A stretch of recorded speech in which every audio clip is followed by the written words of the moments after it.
உன்னை யாராவது அவமானப்படுத்துறாங்கன்னு வச்சுக்கோயேன், அப்படியே பார்த்துக்கோ. அவங்கள க்ளோஸ்அப்பில் போய் ஃபோட்டோ பிடிச்சி உள்ள சிப்பில் வச்சுக்கோ.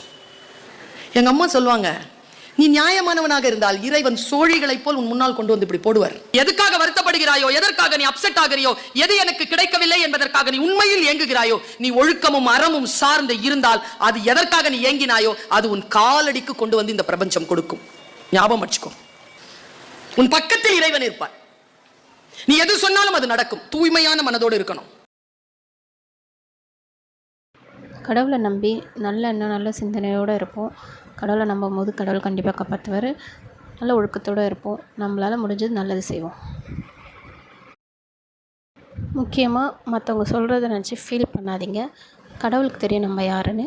அதேமாரி நல்ல எண்ணத்தோட பாசிட்டிவோடு எப்போவுமே இருப்போம். வீடியோ பிடிச்சிருந்தால் லைக் பண்ணுங்கள், ஷேர் பண்ணுங்கள், சப்ஸ்கிரைப் பண்ணுங்கள். தொடர்ந்து நம்ம சேனலுக்கு சப்போர்ட் பண்ணிவிடுங்க மக்களே.